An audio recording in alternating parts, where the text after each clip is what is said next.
이름으로 기도합니다. 아멘. 마태복음 1장을 통해서 예수 그리스도의 탄생이라는 제목으로 말씀을 전하겠습니다. 마태복음은 세리 마태가 쓴 복음서가 바로 마태복음입니다. 신약 첫 권을 세리가 썼다. 참 놀랍지 않습니까? 당시 세리는 죄인 중에 죄인으로 유대인들은 보고 있었던 사람인데 주님은 그런 세리를 들어 쓰셔서 마태복음 첫 권을, 신약의 첫 권을 장식하게 하셨습니다. 저 개인적으로도 성경 중에서 가장 좋아하는 책이 바로 마태복음입니다. 그래서 마태복음을 저는 외워볼까 하는 생각을 가집니다. 올해는 해가 바뀌었다 생각하고 2022년부터는 우리 마태복음을 보는데 이제 신명기를 작년에 그 1년 동안 봤더라고요. 33장, 34장 되어 있는 그 책을 거의 1년 동안이나 본 거예요. 이제 마태복음도 거의 아마 1년 동안 볼 것 같은데 제 개인적인 소망은 이 마태복음을 1장부터 28장까지 다 외우는 것이 제 소망입니다. 여러분도 할 수 있으면 저와 같이 마태복음을 외우시기 바랍니다. 제가 아침에 우리 사모에게 그 말을 했더니 사모가 당신 혼자 사시라고 제발 우리에게 제발 그만하시라고 그러는데 우리 교회가 이렇게 숙제가 많습니다. 우리 교회에 다니면 보통 해가 못 다녀요. 얼마나 숙제는 보십시오. 여기 주보에 보면 이 4개의 찬송을 외우라고 되어 있잖아요. 오늘 금주 외울 찬송이 되죠.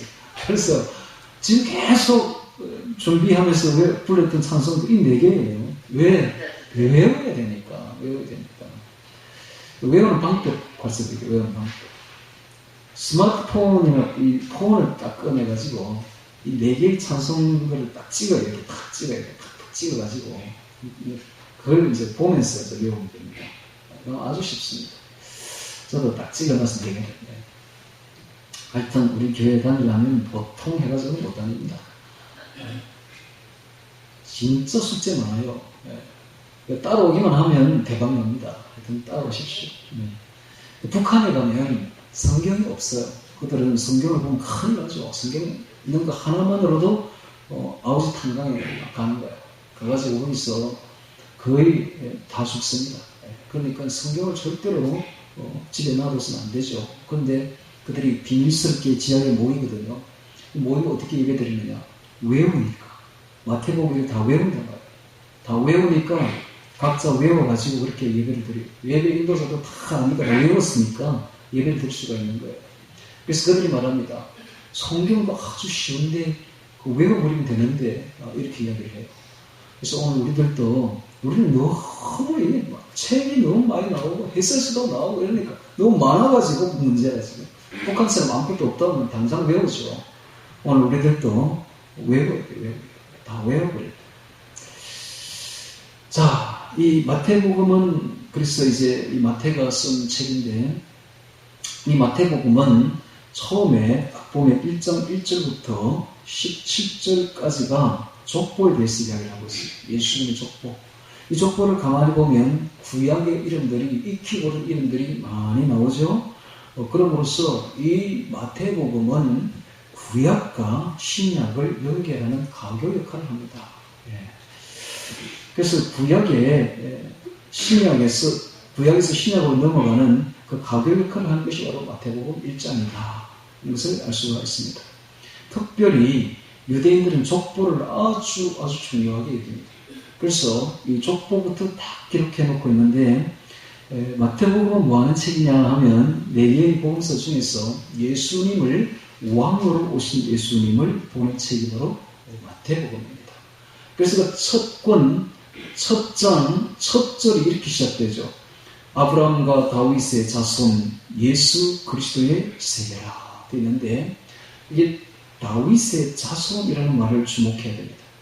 다윗의 자손은 바로 왕통을 말합니다. 다윗은 가장 이스라엘 국가에서 지금까지도 가장 이상적인 왕으로 여기는 분이 바로 다윗이죠. 그래서 다윗의 자손 하면은 왕, 진정한 왕 이런 뜻입니다. 그럼 아브라함은 누구냐? 아브라함은 왕을 낳은 분이에요. 왕의 조상이죠. 다윗은 이상적인 왕. 그러니까 둘 다 아브라함과 다윗의 자손이라는 둘 다 왕으로 오신 예수님을 그대로 보여주고 있습니다. 그래서 이 말 속에는 진정한 유대인의 왕이 누구냐? 바로 예수 그리스도다 하는 것을 보여주려고 이 말을 했고, 유대인의 왕이자 예수님은 바로 인류의 왕이십니다. 온 인류의 구세주요 왕이신 것입니다. 자, 그렇다면 왜 다윗과 아브라함의 자손이라고 말을 했는가? 성경을 한번 찾아봐야 되겠죠. 자, 창세기를 찾습니다. 창세기 18장 18절 찾습니다. 창세기, 자, 갈피를 끼우고 18장 18절.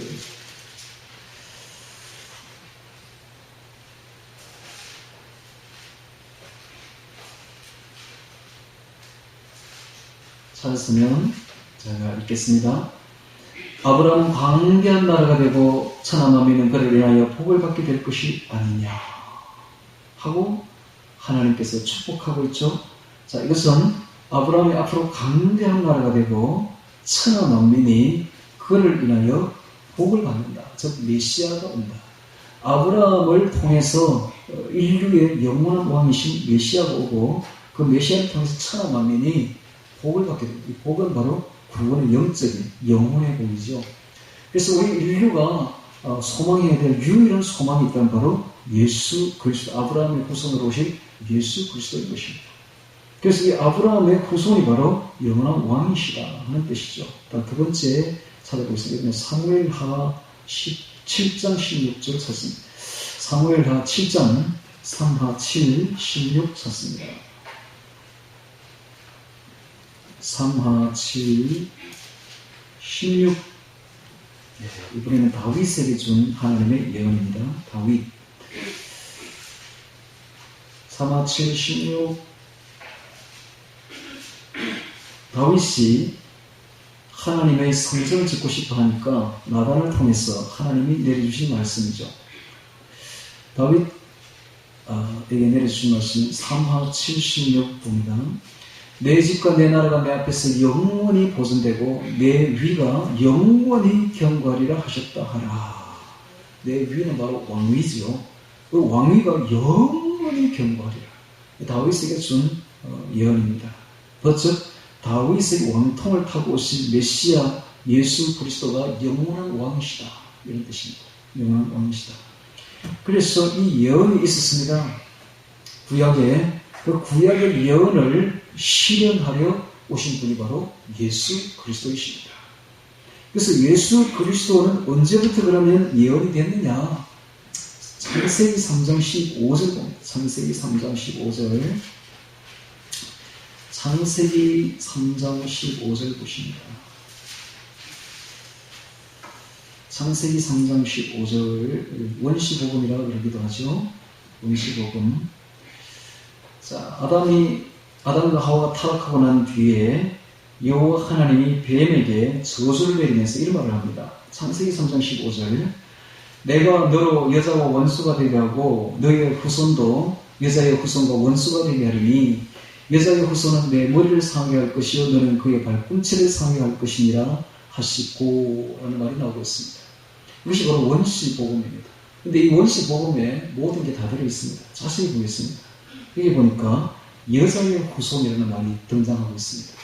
즉 이 말은 무슨 말인가?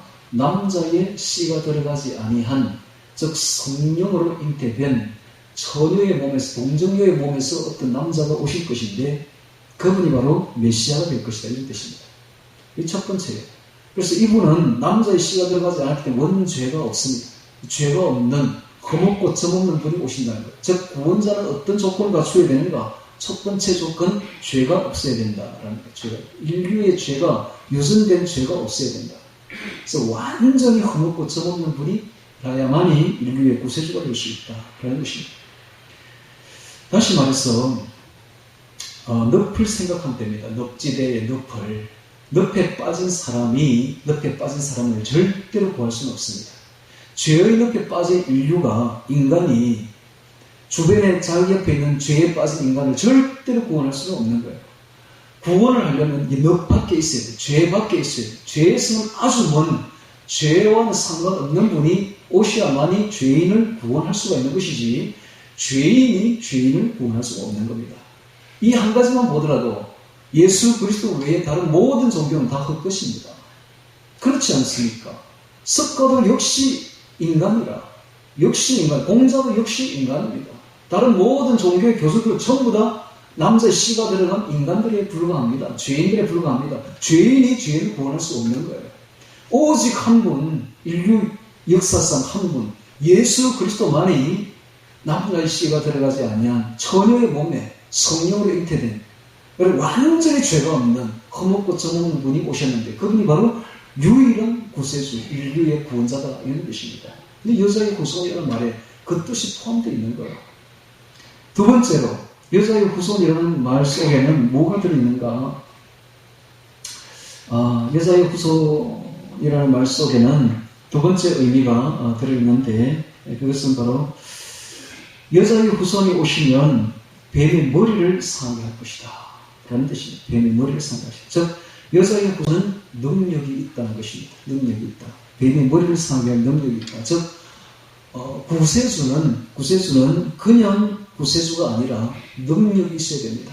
능력이 있어서 능히 뱀의 머리를 깨뜨릴 만한 능력과 권세가 있어야 돼요. 즉 인류를 구원할 구세주는 충분히 인간을 구원할 능력이 있어야 됩니다. 즉 인간을 구원하려면 먼저 인간을 잡고 있는 죄의 세력, 이 어둠의 세력을 깨부술 수 있는 충분한 능력이 있어요. 능력과 권세가 있어요. 그래서 그분이 오시면 뱀의 머리를 상해할 것이다. 그분이 오셔서 어떤 일을 하셨습니까? 십자가 사건으로 우리를 죄에서 구원해 주셨습니다. 즉 우리로 하여금 다시는 죄에 대해서 살지 말고 의에 대해서 살게 하시고, 그분은 또한 우리를 어렵다 하심을 위해서 부활해 주셨습니다. 그래서 그분은 십자가와 부활의 능력을 보이심으로써 우리 인류를 구원해 주신 것입니다. 그 다음 세 번째 조건입니다. 세 번째 조건. 그분은 여자의 후손으로 온다는 이 말 속에는 세 번째 조건이 들어있는데, 그분은 반드시 사람으로 오셔야 된다는 거예요. 사람으로. 여자의 후손으로 와야 된다는 거예요. 인간으로 와야 된다는 거예요. 즉 신이 우리 인간을 구원할 수 없고, 동물이 우리를 대신해서 피를 흘려서 우리를 구원할 수는 없는 겁니다. 동물 제사를 수없이 많이 했지만 그것은 하나의 예수님의 십자가를 상징할 뿐이었지, 진실로 동물의 피가 우리 인간의 죄를 씻어줄 수는 없는 겁니다. 진정으로 우리의 죄를 씻어줄 수 있는 분은 오직 사람이어야만 했습니다. 그래서 이 여자의 후손 속에 이 세 가지가 다 들어있습니다. 근데 실제로 역사상에 이제 여자의 후손이 오게 되는데, 그분이 바로 지금 우리가 보고 있는 이 마태복음의 계보를 타고 오시는데요. 그래서 예수님은 미리 예언된 분입니다. 예언된 분입니다. 지금 자세히 보면 이런 말이 있죠. 17절에 보십시오. 1장 17절에. 그런즉 모든 대수가 아브라함부터 다윗께서 14대요. 다윗부터 바벨론으로 이갈 때까지 14대요. 바벨론으로 이가는 후부터 그리스도까지 14대라 되어 있습니다. 세 부분으로 딱 정확하게 나누어지는데, 아브라함부터 예수님까지 세 부분으로 나누어지는데, 아브라함부터 다윗까지가 14대라. 다음에 다윗부터 바벨론 이거할 때까지 14대고, 바벨론을 이거한 후부터 예수님까지가 14대라고 기록하고 있습니다. 이것은 우리나라 사람들은 잘 못 알아듣지, 이 말이 무슨 말인지 잘 못 알아들어요. 그런데 유대인들이 보면 경악을 금치 못합니다. 이게 말이 무슨 말인지 딱 알아들어요. 14라는 말은 다윗을 뜻합니다.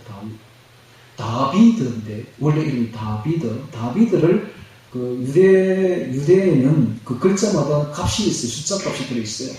그 다비드를 하면 4 더하기 6 더하기 4입니다. 4 더하기 6 더하기 4는 14예요.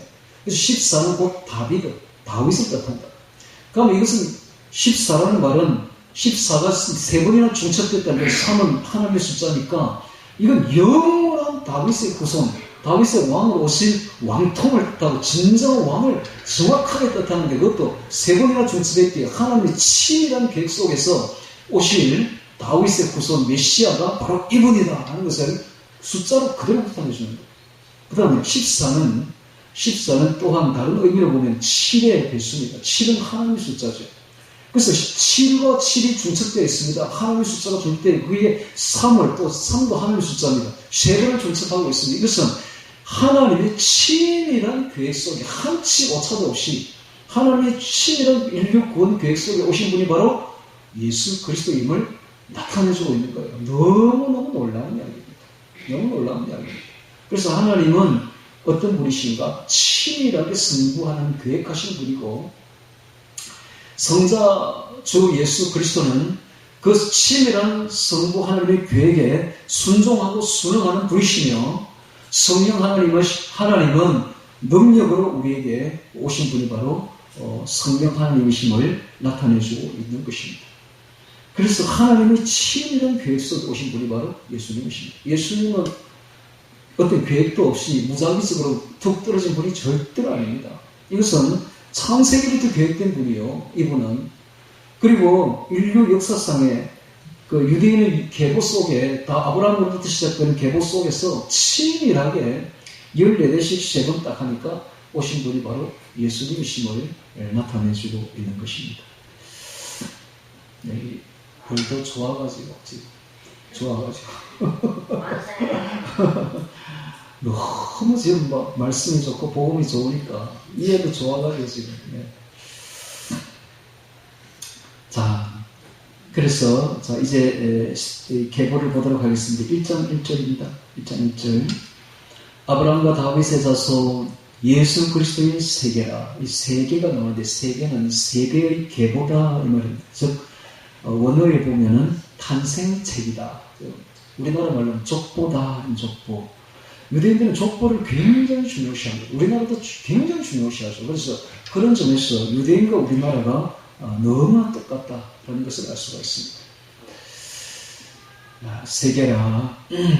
아브라함이 이삭을 낳고 이삭은 야곱을 낳고 야곱은 유다와 그의 형제를 낳고 유다는 다말에게서 베레스와 세라를 낳고 자, 이 부분요. 유다는 다말에게서 베레스와 세라를 낳고 갑자기 예수님의 이 영광스러운 계보 속에 갑자기 이방인 여자 이름이 툭 튀어나오고 있습니다.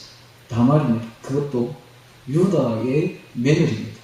아니 뭐 이런 일이 유다가 며느리에게서 애를 둘이나 낳는 것도 베레스와 세라를 낳고 그것이 유대인은 그 예수님이 족보에 올라갔는데 놀라운 일이 아닐 수가 없습니다. 이게 뭔가? 이게 바로 죄인을 구주로 오신 예수님의 은혜의 역사를 말합니다. 예수님은 누구신가? 죄인을 구원하시려고 죄인의 모습으로 오신 분이 바로 예수님이십니다. 이런 것은 유대인들에게는 있을 수 없는 일이에요. 상상도 안 되는 이야기. 여러분 유대인들이 쓴 야살의 책이라는 그 역사책을 보세요. 전부 다 조작되어 있습니다. 절대로 나쁜 이야기 쓰지 않습니다. 그 나쁜 이야기는 다 삭제시켜버려요. 유대인만 그렇게 써요. 모든 역사가 다 마찬가지예요. 인류의 모든 역사는 전부 조작되어 있습니다. 나쁜 건 다 빼버려요. 그리고 오직 좋은 것만. 그만 부각을 시키는데 엄청 과장되게 부각을 시켜 놓습니다. 그런데 이 마태복음 1장은 그렇지 않습니다. 그 부끄러운 역사를 숨김없이 낱낱이 다 그냥 기록해버리고 있습니다. 이것은 무엇을 의미합니까? 죄인임을 말합니다. 우리 인류 역사가 얼마나 죄인인지, 그 다음에 예수님은 어떤 분인가를 말해줍니다. 죄인을 구원하러 오신 죄인의 구주가 바로 예수님을 말해주고 있습니다. 즉 은혜의 역사인 것입니다. 은혜의 역사. 그 다음에 여기 다말은 이방인. 그래서 이 이방인이 바로 들어왔다는 것은 이방인의 구주도 된다라는 이야기입니다. 예수님은 바로 누구신가? 유대인의 구세주일 뿐만 아니라 이방인의 전 세계인의 구주이시다. 이걸 지금 말씀해주고 있는 것입니다. 죄인의 구주인과 동시에 모든 이방인의 구주도 된다. 이것을 말씀해주고 있습니다. 유다는 다말에게서 며느리에게서 베레스와 세라를 낳는 이런 치욕적인 일을 그대로 역값이 적어놓고 있습니다. 유다가 바로 이 사건으로 인해서 그가 무너지게 됩니다. 그가 다말이 애를 베었다는 소식을 듣자 그는 장작더미를 크게 쌓아놓고 다말을 데려라! 이렇게 해가지고 다말을 데려와서는 저 불에 태워서 죽여버리라라고 이야기를 하는데 다말이 말합니다. 그러면 이 임자는 누구 것입니까? 지팡이와 도장을 내줍니다. 보니까 자기 것. 내가 이 임자로 인해서 잉태하였나이다. 이때 유다가 완전히 무너지게 되죠. 그때부터 그는 말하기를 다말은 나보다 더 어려운 자다라고 말하고는 무너지게 됩니다. 그때 이후로 유다가 얼마나 무너졌는지 그가 나중에 이제 그 무너진 것이 창세기 40몇 장에 나오는 바로 그 베냐민을 위해서 탄원하는 장면에 나오고 있습니다. 그는 말합니다. 주여, 요셉을 보고 주여 말합니다. 주여, 이 아이는 베냐민이 나이가 적지 않은데도 불구하고 이 아이는 아버지에게 돌려보내주시고 나를 대신하여 종으로 삼소서. 이 대신 희생에 그 말씀을 한 그 장면이 유대 문학에서는 최고봉어치입니다. 최고봉. 대신 희생, 대신 사랑.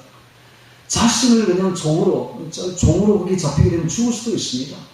그러나 자신의 죽음을 각오하고 자신을 희생해서 베냐민을 아버지에게 대신 올려보내주는 대신 희생.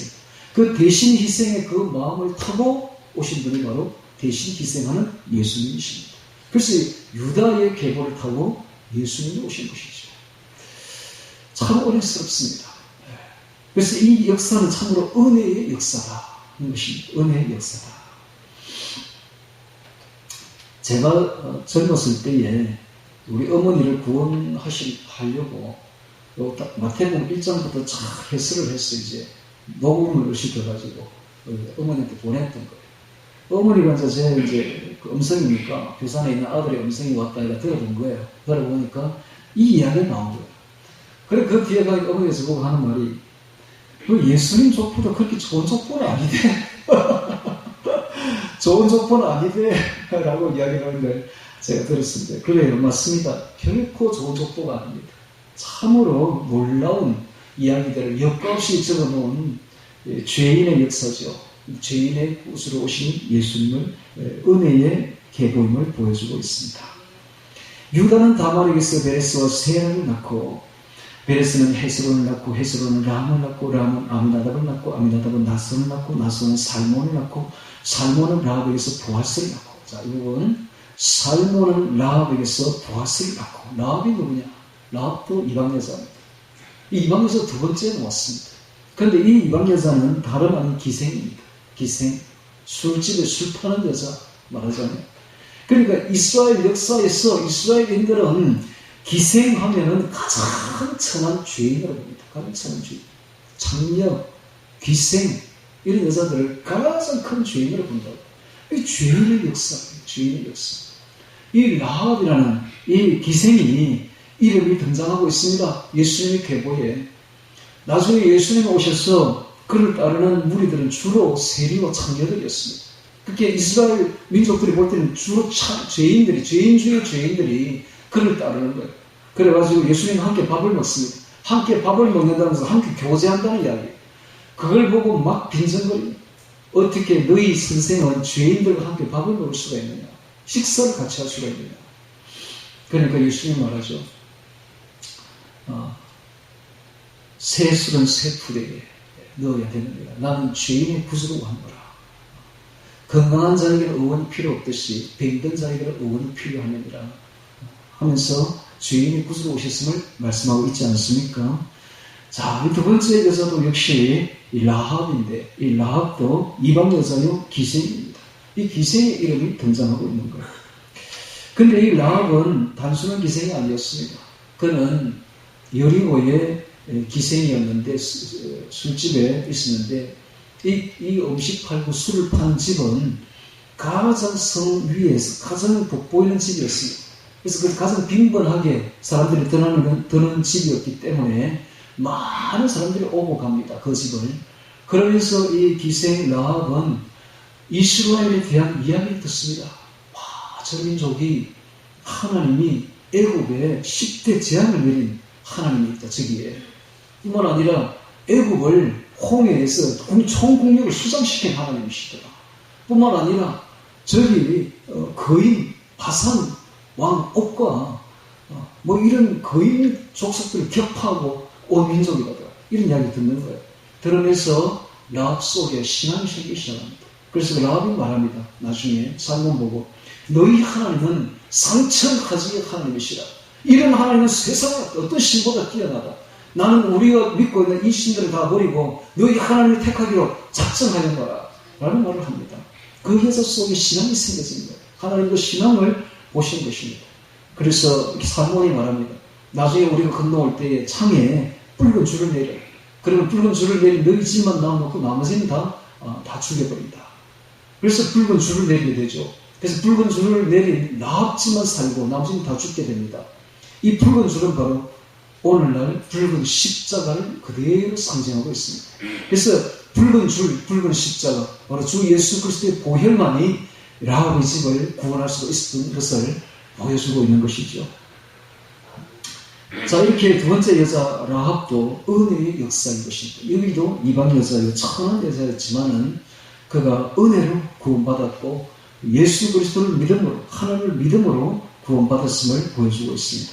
살몬은 라합에게서 보아스를 낳고 또 보아스는 룻에게 세 번째 여자가 나옵니다. 룻은 바로 모압 여자, 이방 여자인데 특별히 모압 여자죠. 이 모압은 신명기서에서 뭐라고 말씀하고 있습니까? 신명기서 23장 3절에 말씀하기를 암몬 사람과 모압 사람은 여호와의 총회에 들어오지 못하리니 그들에게 속한 자는 10대뿐 아니라 영원히 여호와의 총회에 들어오지 못하리라. 이 여호와의 총회라는 말은 구원받은 자의 그 모임을 말합니다. 구원받은 자의 총수를 말합니다. 그렇게 절대 구원에 들어오지 못하는 이 말입니다. 그러니까 모압과 암몬은 영원히 구원 숫자에 들지 못하리라 라고 말씀하셨는데, 그런 모압 여자 룻이 예수님의 계보에 올라갔다는 사실이 놀라운 사실이 아닐 수가 없습니다. 룻이 뭐라고 말합니까? 어머니 나오미가 너의 형 오르가를 따라서 너도 돌아가서 다른 남자하고 결혼해서 너 청춘이 아깝지 않는다. 잘 살아보라 라고 말을 했을 때에 그가 말합니다. 룻이 어머니의 하나님이 나의 하나님이고 어머니의 고향은 바로 나의 고향입니다. 내가 하나님을 절대로 버리지 않겠다 하고 말하지 않습니까? 바로 그 신앙 때문에 하나님이 룻을 귀히 여기고 그를 보아스를 만나기 위해서 오벳을 낳게 합니다. 그래서 그는 그 오벳을 통한 예수님의 계보에 당당하게 오르는 귀한 여자가 되었죠. 바로 룻입니다.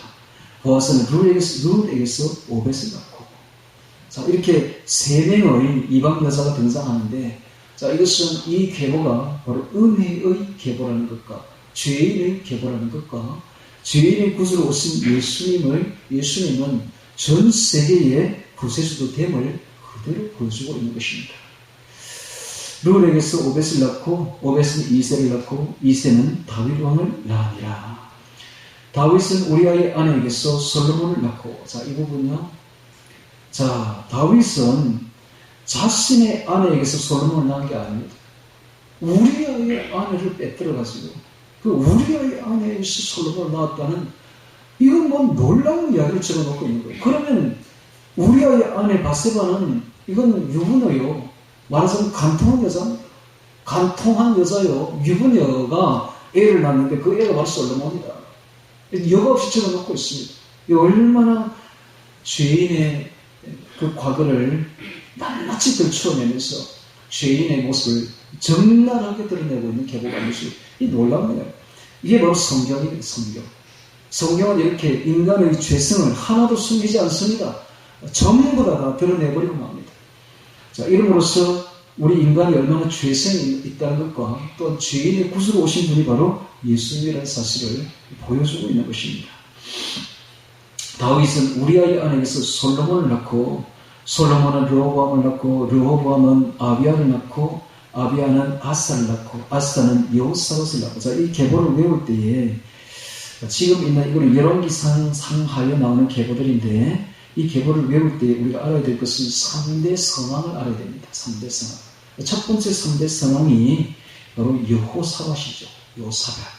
두 번째는 바로 히스기야입니다. 히스기야. 세 번째는 요시야죠. 그래서 여호사밧, 히스기야, 요시야가 등장합니다.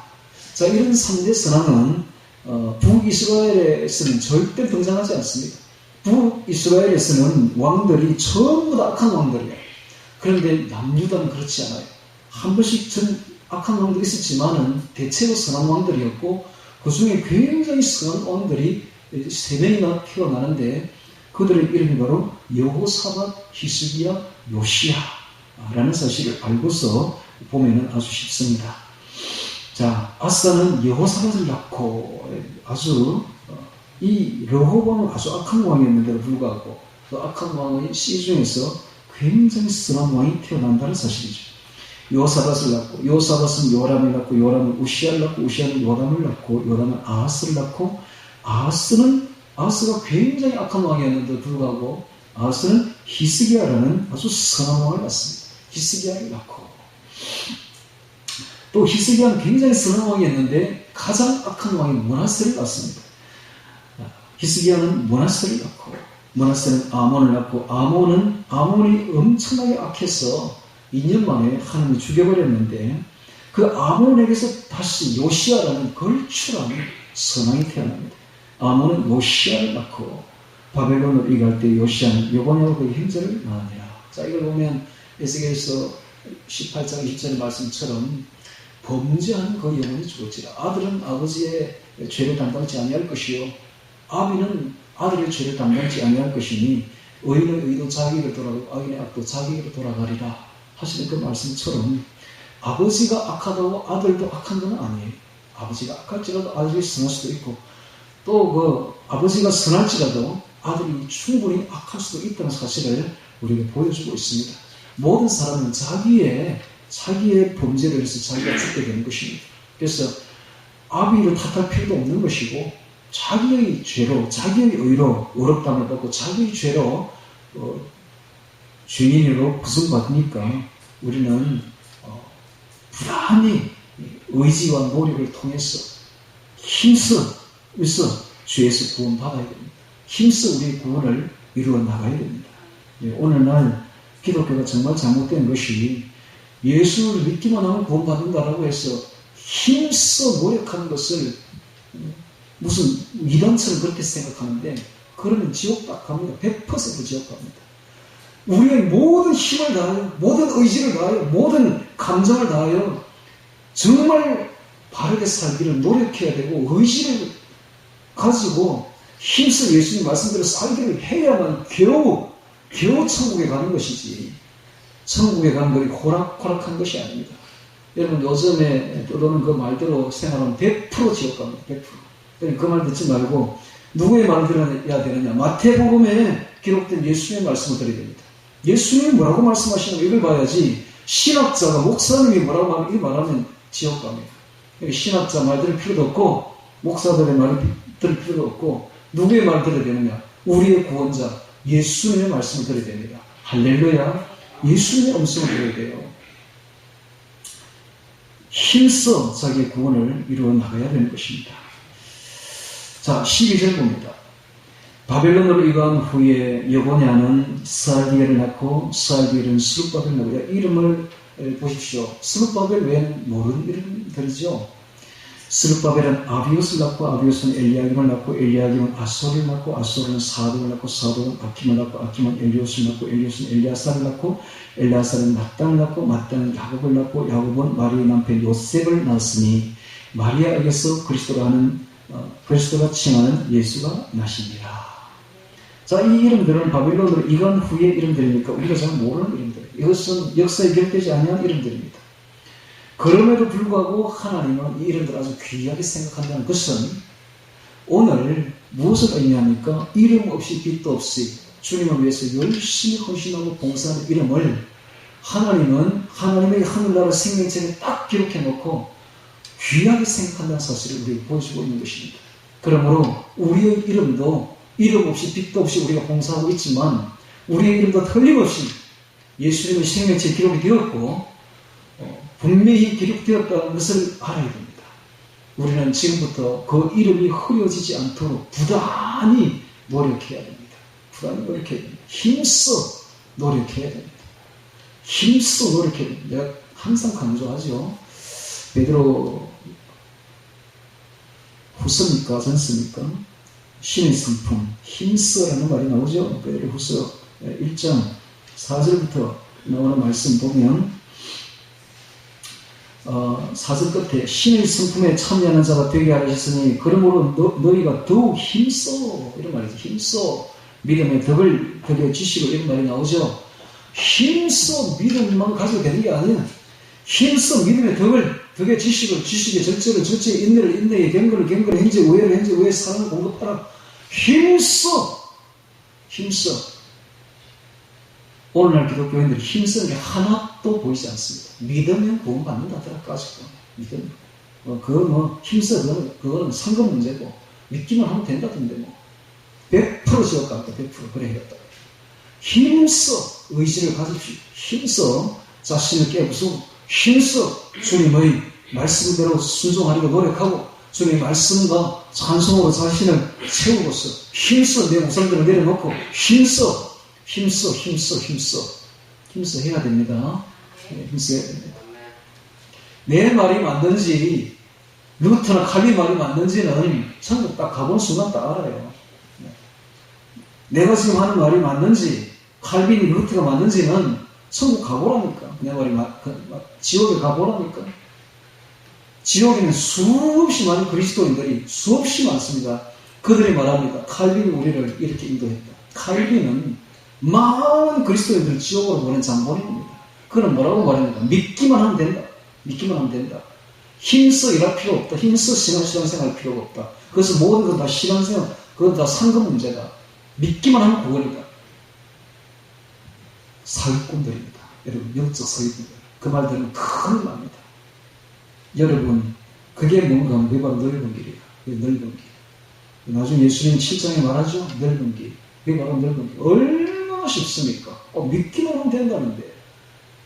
아주 죄 지어도 괜찮다는데. 그래서 죄 짓는데 아주 두려움이 없습니다. 기독교인들이지요. 그래서 일반인이나 그리스도인이나 구분이 안 돼, 지금은요. 오히려 그리스도인들이 죄 더 많이 지어요. 왜? 믿기만 하면 된다는 데까지 이게 바로 그리스도인들입니다. 그렇게 변해버렸어요. 예수님은 절대 말합니다. 나는 너를 도무지 알지 못한다. 불법이 뭡니까? 죄입니다. 죄. 불법을 행하는 자들은 내게서 떠나가라. 예수님 앞에 가면 불법을 저지른 것이, 죄를 저지른 것이 절대로 통용되지 않습니다. 그 절대 천국 가는 게 호락호락한 것이 아닙니다. 그래서 지금부터 뼈를 깎는 심정으로 열심히 신앙생활 해야 됩니다.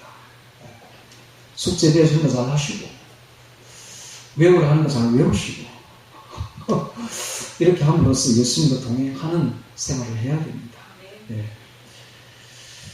저 역시 주님이 지켜주지 않으면 단 한순간도 설 수 없는 죄인 중의 죄인입니다. 그래서 더욱더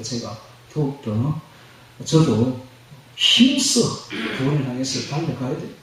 바울도 말하잖아요. 내가 이미 잡았다 함이 아니라, 형제들아 내가 이미 잡았다 하는 말이 아니라, 나는 오직 하나님, 저 뒤에 있는 것을 잊어버리고 앞에 있는 것을 잡으려고 표대를 향하여 그리스도 예수께서 예수 안에서 하나님을 위해서 부르신 상을 위하여 쫓아가노라, 달려가노라. 바울이 그렇게 말했어요. 바울이 내가 다 이루었다, 아직 믿으면 구원이다 이 말 안 했어요. 나 다 잊어버리고 뒤에 있는 거 잊어버리고 앞에 있는 상을 향해서 달려가노라, 발목질하노라, 쫓아가노라, 표대를 향하여 그 말을 했습니다. 바울이 죽는 그 순간까지 그는 마치 열심히 달려가는 다른 박질하는 선수와 같이 신앙생활을 그렇게 죽는 그 순간까지 달려간 사람이 바로 바울입니다. 바울이 절대 믿음은 구원 받는다고 이 말 안 했어요. 했지만 그 뒤를 보시고, 뒤는 왜 안 보고 그 말만 딱 잘라가지고, 이단들이 늘 그렇지, 이단들이 보면 성경 말씀을 인용하는데 전체적인 건 보지 않고 딱 그 한 부분만 잘라내가지고 자기 말에다 그냥 대입을 시켜서 자기 주장만 하는 것이 바로 이단들 아닙니까? 성경 전체를 봐야 되잖아요. 전체에서 무엇을 의미하는가? 바울은 절대 그런 사람 아니에요. 바울은 죽는 것 순간까지 다른 박질한 사람입니다.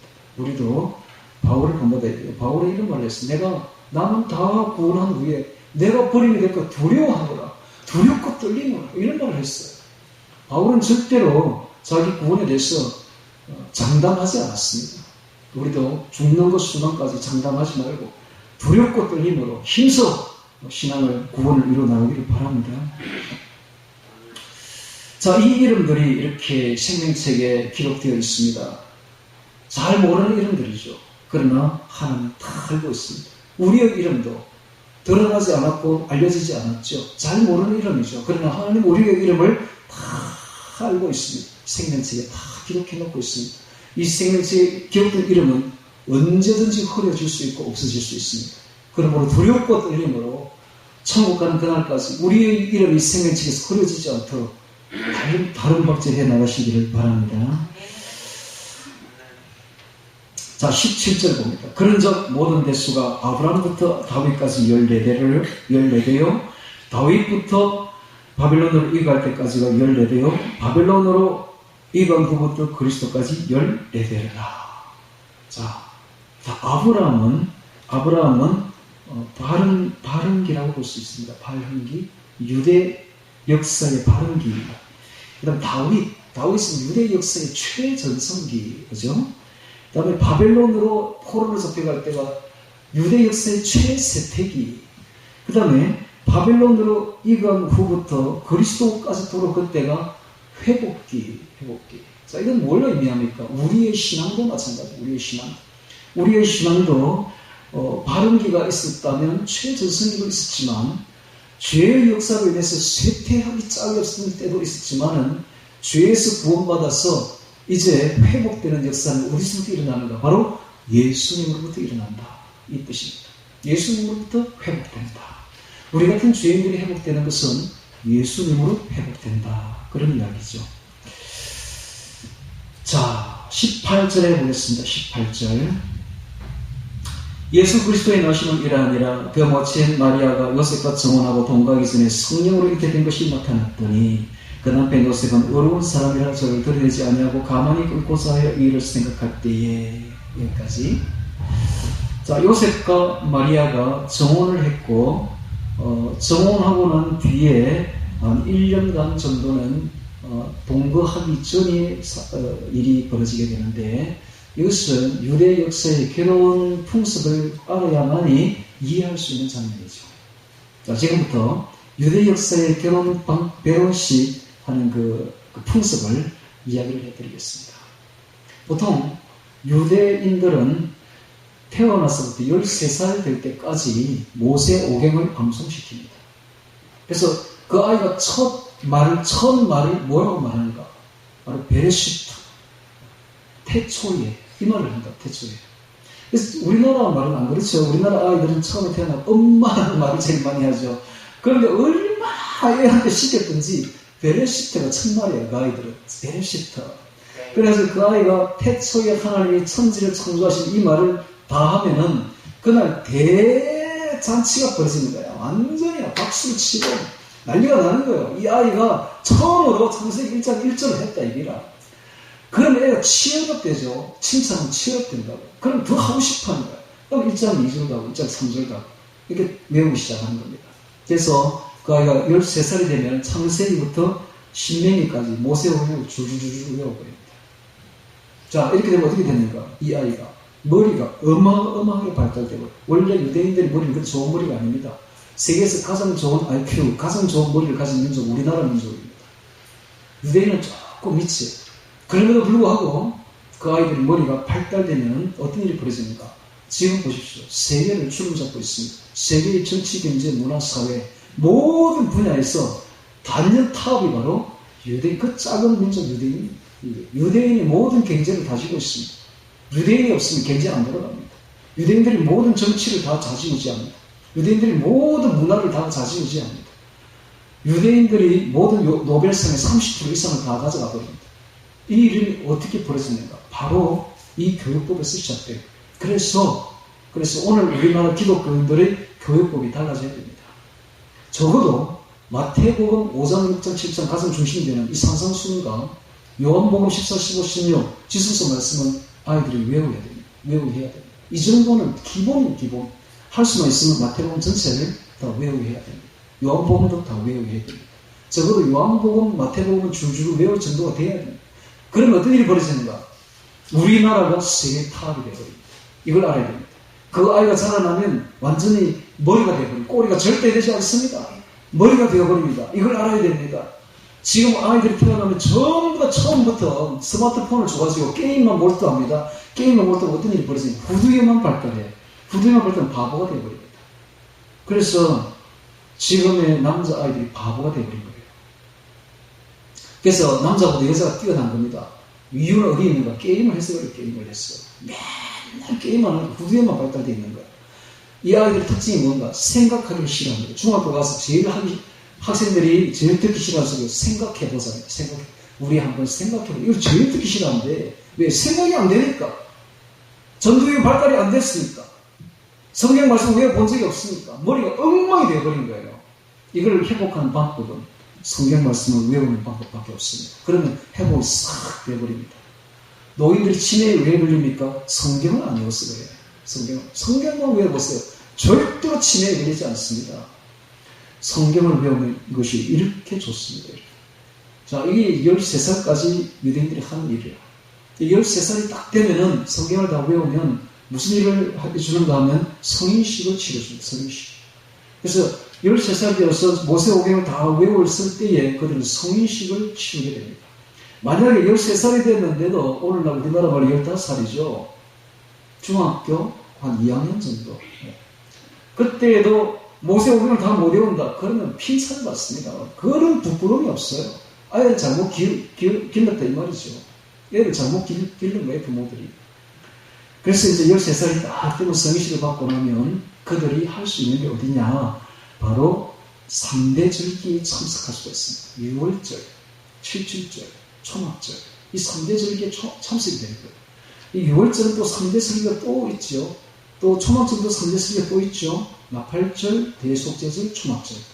6월절, 무교절 있죠. 그래서 이 총 합하면 7대 절기죠. 7대 절기. 이 7대 절기에 그들이 참석합니다. 이 7대 절기에 유대인 전체가 다 모이는 게 한 곳이에요. 그러므로 다 모이면 젊은이들이 모이면 무슨 일이 벌어집니까? 만남이 이루어지게 되죠. 만남이 이루어지면 교제가 이루어지고 교제가 이루어지면 서로 이제 짝을 맺게 되는 것입니다. 이렇게 짝을 맺게 되면 남자아이가 총각이 여자 처녀집에 이제 청혼을 하러 갈 때 3가지를 준비해 갑니다. 첫 번째는 포도주를 가죽 부대에 넣어서 가져갑니다. 두 번째는 결혼 서약서를 첫 결혼 서약서를 가지고 갑니다. 그 다음에 금은을 신부의 값을 가지고 갑니다.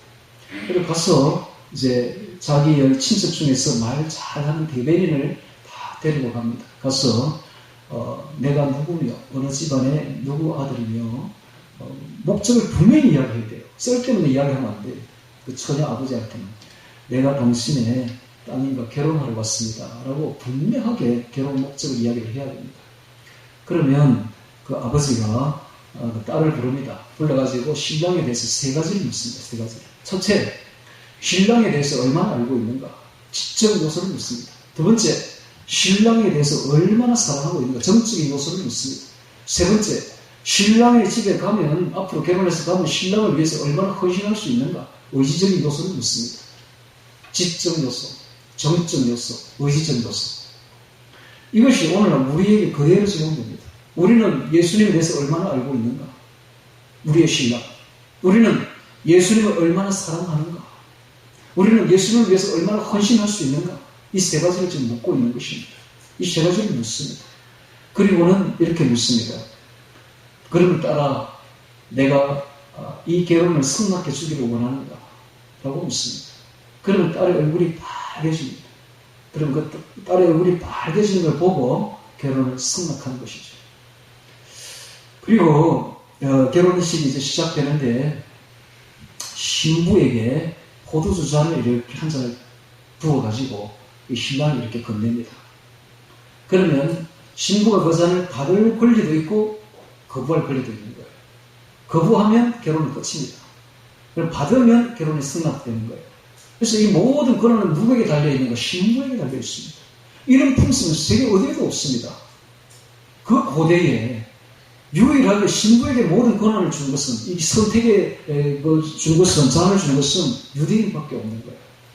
마찬가지입니다. 오늘도 우리도 마찬가지. 우리도 예수님과 이 결혼을 거부할 수도 있는 거예요. 받을 수도 있는 거예요. 누구에 달린? 우리에게 달려 있습니다. 우리가 이 잔을 받을 수도 있고 거부할 수도 있는 것입니다. 그래서 이제 이 여자가, 이 처녀가 이 잔을 딱 받으면은 반잔만 마십니다. 반잔만 마시고 나머지 몇 방울을 결혼 서약서에 떨어뜨립니다. 그래서 이 결혼은, 이 잔은 포도주 잔 붉은색이죠. 죽음을 각오하고 간다는 이야기죠. 그리고 나머지 남은 반잔을 신랑에게 건넵니다. 그럼 신랑도 그 반잔을 마저 마십니다. 이렇게 해서 그들은 죽음이 우리를 갈라놓기 전에는 절대로 헤어지지 않는다 하는 서약을 서약서에 피로써 떨어뜨리면서, 피를 상징한 포도를 떨어뜨림으로써 결혼 계약을 맺게 되죠. 그리고 난 뒤에 가져온 은과 금을 이제 흥정하기 시작합니다. 같이 온 대리인들은 그 신부의 값을 이제 흥정하죠. 값을 흥정은 그냥 재미로 하는 것입니다. 그렇게 해서 금과 은을 신부 아버지에게 이제 주게 되죠. 자, 이렇게 해서 이제 결혼식이 이제 성립이 되면 뿔나팔을 크게 불므로써, 그 동네 사람들이 다 모인 앞에서 뿔나팔을 불므로써 이 정혼식이, 약혼식이 정이 성립되었음을 만방에 공포를 합니다. 그리고는 신랑이 떠납니다. 떠나면서 이런 말을 합니다. 1년 뒤 알지 못한 어느 날 내가 당신을 데리러 오겠소 하고는 떠납니다. 그리고는 1년간의 시간이 흐르는 동안 둘은 절대로 만날 수 없습니다. 죽음이 일어나지 않는 이상은 절대로 만날 수가 없는 거예요. 그리고 둘은 딱 떨어져서 1년간을 지내면서 신랑이 해야 될 일과 신부가 해야 될 일이 있습니다. 신랑이 해야 될 일은 집을 짓는 거예요. 자기들이 살 집을 짓습니다. 신부를 위한 집을 짓는 것이죠. 똑같이 예수님도 저 천국에 우리를 위한 집을 짓고 있습니다. 요한복음 14장 1절. 너희는 근심하지 말라. 내 아버지를 믿으니 또 나를 믿으라. 내 아버지 집에 거할 곳이 많도록. 그렇지 않으면 너희에게 일렀으리라. 내가 가서 너희를 위하여 처소를 예비하러 가노니, 내가 가서 처소를 예비하면 내가 다시 와서 너희를 내게로 영접하여 나 있는 곳에 너희도 있게 하리라. 주님이 하신 말씀입니다. 주님은 지금 뭐하러 가 있는가? 천국에 우리의 집을 짓고 있는 중입니다. 집이 다 지어지면 다시 와서 우리를 예수님께로 영접하여 예수님 있는 곳에 우리도 있게 하리라고 약속해 주셨습니다. 하나님은 한 번 하신 약속을 절대로 어기지 않습니다. 민수기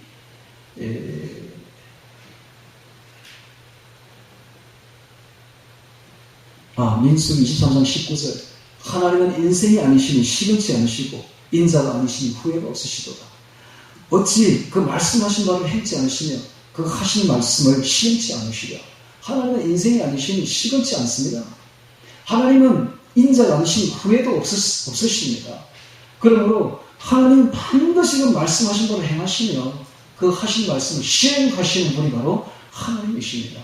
예수님이 그렇게 말씀하셨으므로 반드시 실행이 되는 것입니다. 그리고 신부가 해야 될 일은, 1년 동안 해야 될 일은 이런 것입니다. 자기의 생활 양식을 다 내려놓습니다. 지금까지는 자기가 살던 양식이 있잖아요. 그걸 다 내려놓습니다. 그리고 신랑의 양식에 맞추어서, 신랑을 위해서 그에 맞추어 갑니다. 그 일을 1년 동안 합니다.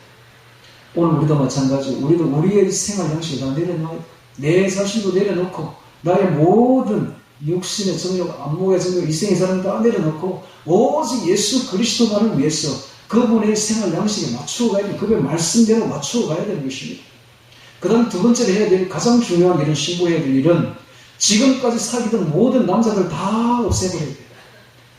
네, 그게 제일 중요한 거예요. 만약에 신부가 그 기간에 약혼은 사실 결혼이나 마찬가지입니다. 약혼 기간에 다른 남자를 알았다. 다른 남자가 만약에 썸씽이 있어가지고 배가 불러왔다. 그러면 쳐 죽이는 법이 있습니다. 율법에 의해서 돌로 쳐 죽여버려요. 이게 법이에요. 똑같습니다. 오늘 우리가 예수 그리스도를 알았는데 우리의 남편은, 유일한 남편은 예수님밖에 없는데 예수님 외에 다른 세상의 모든 남자들을 우상이죠. 알아간다면 처죽임을 받을 일이라. 처죽임을 받을 일. 예수님 볼 때. 그게 제일 중요한 일이라. 그래서 이 신부가 해야 될 일은 무엇보다 숨겨야 돼. 거룩하고 숨겨야 돼. 오직 예수님만 바라야 돼. 오직 신랑만 바라야 돼. 그래서 그때부터 이 신부가 해야 할 일은 신부 드레스를 입습니다. 그래서 잘 때도 벗지 않아요. 신부 드레스를 깨끗하게 빨아가지고 있습니다. 오늘 우리가 해야 될 일도 마찬가지. 우리의 신부 드레스를 입어야 돼. 깨끗하게 빨아야 돼. 매일매일 빨아서 깨끗하게 자신을 유지하고 정결하게 유지하며 신부처럼 신부 단장을 하는 것이 우리가 지금 해야 될 일들이다. 그러면 이제 1년쯤 지나면 어느 날 신부, 조금 전에 제가 빠뜨린 게 있는데, 아까 그 신부 아버지가 결혼을 성립시킬 때, 성사되었을 때에 축복을 합니다. 축복권이 어디 있는가? 신부 아버지한테 있습니다. 그래서 이 신부 아버지가 둘에게 축복 기도를 해줍니다. 축복권이 아버지한테 있는 것이죠. 오늘날 이상한 결혼들 많습니다. 어머니가 막 축복 기도한다. 축복해주고, 축복 설교해주고. 말이 안 되죠. 원래 축복권은 아버지한테 있습니다. 그래서 아버지가 멀쩡히 있는데도 불구하고 그런가?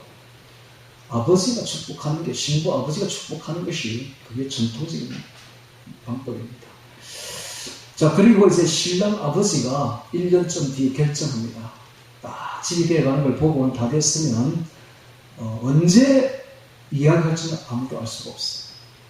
그래서 이 일은 오직 결정을 누가 하면 신랑 아버지만 합니다. 이렇게 언제 내려갈지는, 신부에 갈지는 아무도 모른다고.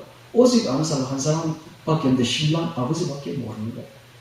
어느 날, 알지 못하는 어느 날 신랑 아버지가 어느 때인지도 몰라요. 신랑에게 말합니다.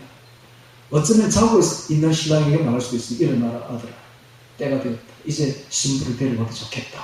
이런 말을 합니다. 똑같습니다. 예수님이 언제 재림할지는 아무도 모른다고. 그 예수님이 재림하는 날짜를 이야기하는 전부 다 이단들입니다. 그거. 예수님이 재림하시는 날짜는 누가 아는가? 오직 한 분, 하나님 아버지밖에 모릅니다. 하나님 아버지가 그날 되면 결정을 한다고. 아들아, 아들 예수야, 이제는 네가 가서 신부들 데려가도 좋겠다 라고 결정한다고. 그러면 그때 예수님이 재림하신다는 말입니다. 그러면 이 신랑이 아버지의 말을 듣고 가마를 준비합니다. 친구들을 준비해서 이제 신부를 데리러 갑니다. 가면 벌써 신랑이 온다는 소문이 막 뜨기 시작합니다. 그리고 벌써 신랑이 온다 하는 소리의 소리를 이제 전해가지고 신부집에까지 전달되죠. 그러면 신랑은 그 신부집에 절대 들어가지 않습니다. 동네 어귀에 다 가마를 대기해서 머무르고 있습니다. 그러면 신랑이 왔다는 소리가, 신부가 자고 있는데 막 메아리 치면은 신부가 드레스를 입고 있다가 빠르게 일어나야 돼요. 그래서 등불을 준비하고 기름을 준비해서, 보통 밤에 오니까 가는데, 그때 들러리로 있던 신부 친구들이 같이 동참하게 됩니다. 그런데 그때 이제 기름을 준비하지 못한 친구들은 올 수가 없죠. 등과 기름이 있어야 올 수가 있다. 똑같죠, 성경과. 그래서 오면 신부를 어떻게 하는가? 가마에 태웁니다. 가마에 태운다고. 이게 뭘 의미합니까? 지금 예수님이 재림하시면 절대로 이 세상에 내려오지 않습니다. 저 구름 위에 머무릅니다. 동네 어귀에 머무른다.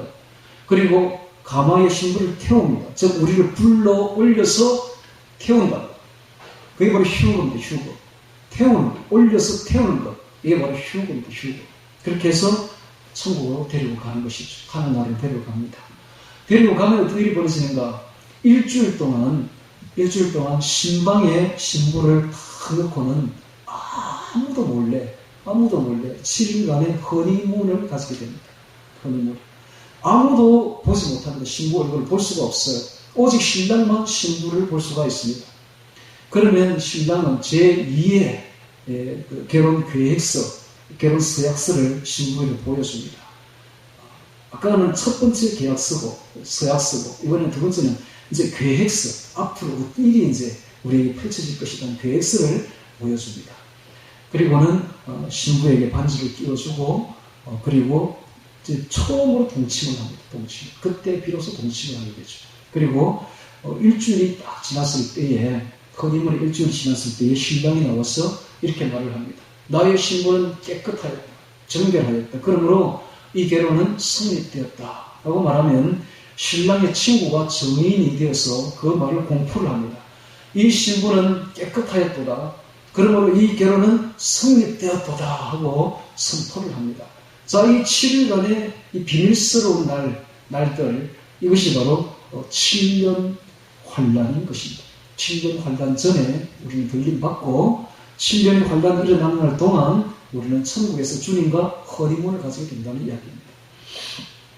그리고 7일 후에 이제 신부를 만천하에 공개를 합니다. 얼굴을 공개를 합니다.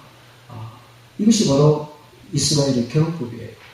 이 결혼법을 자세히 보고 있으면 우리의 앞으로 일도 다 보이는 뿐만 아니라 여기 18절, 19절에 기록된 이야기가 무슨 내용인지 이제 알 수가 있죠. 자, 18절에 다시 보겠습니다. 예수 그리스도의 나심은 이러하니라. 그 모친 마리아가 요셉과 정혼하고 동거하기 전에 1년 동안 있는 약혼 기간이죠. 이때는 절대로 동침할 수가 없습니다. 동거하기 전에 성령으로 잉태된 것이 나타났더니, 자, 마리아가 잉태된 것이 나타났습니다. 배가 불러오기 시작합니다. 그러니까 이게 이제 다 알아버린 거죠, 사람들이. 마리아가 배가 불러온다더라. 그러면 어떻게 해요? 그 나라 법에서는 이건 돌에 맞아 죽을 일이죠. 그래서 그 19절에 이렇게 기록하고 있습니다. 그 남편 요셉은 의로운 사람이라. 의로운 사람, 정의로운 사람이라. 올바르고 정의로운 사람이라. 법과 도덕을 무시하면서까지 마리아를 아내로 맞아들이려고 하지는 않습니다. 왜? 법과 도덕을 존중하는 사람이요, 굉장히 정의로운 사람이었기 때문에 의로운 사람이라. 저를 드러내지 아니하고, 사례가 아주 깊죠. 율법에 의하면 이 여자를 드러내어서 돌로 쳐 죽여야 되는데도 불구하고 드러내지 않습니다. 아주 사례가 깊습니다. 가만히 끊고자 하여 법과 도덕을 무시하면서까지 마리아를 아내로 맞아들일 수는 없었기 때문에 가만히 이 혼인을 파하고자 했습니다. 가만히 끊고자 하여 이 일을 생각할 때에 주의 사자가 천사 가브리엘이죠. 누가복음에 보면 주의 사자가 현몽하여 가로되. 자, 지금부터 일어나는 일은 현몽입니다. 자, 꿈에 나타나서 말을 합니다. 현몽하여 가로되 다윗의 자손 요셉아. 자, 이 다윗의 자손은 아까도 이야기했듯이 왕통을 말합니다. 그래서 이 요셉이 비록 이름 없이 빚도 없이 이렇게 살고 있지만 하나님은 분명히 이 요셉이 왕통이라는 걸 알고 있는 거예요. 그래서 다윗의 자손 요셉아 라고 말을 하는 겁니다. 다윗의 자손 요셉아, 내 아내 마리아 데려오기를 무서워 말라. 저에게 잉태된 자는 성령으로 된 것이라. 아들을 낳으리니 이름을 예수라 하라. 이는 그가 자기 백성을 저희 죄에서 구원할 자이시니라 하니라. 자, 예수라는 뜻이 예수, 여호와 수아입니다. 여호와 수아. 여호와 수아를 줄인 말이 여호수아고, 여호수아를 줄이면 호세아가 되고, 호세아를 줄이면 예수가 됩니다. 그래서 예수라는 이름 속에는 여호와 수아가 다 들어있는데, 이 여호와라는 이름과 수아라는 이름이 다 들어있습니다. 그래서 예수라는 이름 속에는 이미 구약에 여호와 하나님 이름이 다 들어있습니다. 그래서 여호와 하나님은 누군가? 바로 예수입니다. 예수. 그 다음에 수아는 뭐냐? 수아는 구원입니다. 그래서 여호와 하나님이 구원하신다. 이것이 바로 예수입니다. 그래서 우리가 예수 하면 여호와 하나님이 우리를 죄에서 구원하시는 하나님이라는 뜻입니다. 그러므로 구약의 여호와라는 이름을 볼 때 이제는 이분이 바로 예수님이구나 하는 걸 알아들어야 되는 것입니다. 여호와 수입니다. 이름을 예수라 하라. 이는 그가 자기 백성을 저희 죄에서 구원할 자이심이라 하니라. 이 모든 일에 된 것은 주께서 선지자로 하신 말씀을 이루려 하시니 가라사대. 자, 그래서 마태복음은 구약에 예언되었던 것을 실현시키는 실현의 책인 것입니다. 하나님의 말씀이 실현되는 실현의 책임을 보여주고 있습니다. 자, 이 구절은 바로 이사야에서 나오는 구절이죠. 이사야 7장 14절입니다. 보라, 처녀가 잉태하여 아들을 낳을 것이요 그 이름은 임마누엘이라 하리라 하셨으니 이를 번역한즉 하나님이 우리와 함께 계시다 함이라. 예수님은 어떤 분인가? 바로 하나님인데 그분이 인간으로 내려오셔서 인간과 함께 우리와 함께 계시던 하나님, 그분이 바로 임마누엘 예수님이십니다. 다시 말합니다. 예수님이 누군가? 바로 그분이 하나님인데 그분이 인간의 몸을 입고 우리에게 내려와서 우리와 함께 계시는 하나님, 그분이 바로 임마누엘 예수님이십니다. 그런데 지금은 예수님이 성령으로 오셨어. 성령으로서 우리와 함께 하십니다. 그래서 지금도 임마누엘이, 지금도 성령님과 예수님은 똑같습니다. 완전히 쌍둥이도 이런 쌍둥이가 없어요. 똑같아요. 하시는 일도 똑같고 마인드도 똑같고 너무나 분리할 수 없는, 예수님과 성령이 분리할 수도 없는 똑같으신 분이신데, 그때는 예수님 혼자 내려오셔서 있었기에 그 주변에 있는 사람들만 임마누엘이었습니다. 그런데 지금은 성령님이 내려오셔서 성령님을 믿는 세계 모든 사람들이 동시다발적으로 임마누엘이 되는 것입니다. 할렐루야. 그래서 이 임마누엘, 우리와 함께 하시는 하나님, 이것이 바로 예수님의 이름이고 오늘날 성령님의 이름인 것입니다. 임마누엘이라 하리라 하셨으니 이를 번역한즉 하나님이 우리와 함께 계시다 함이라.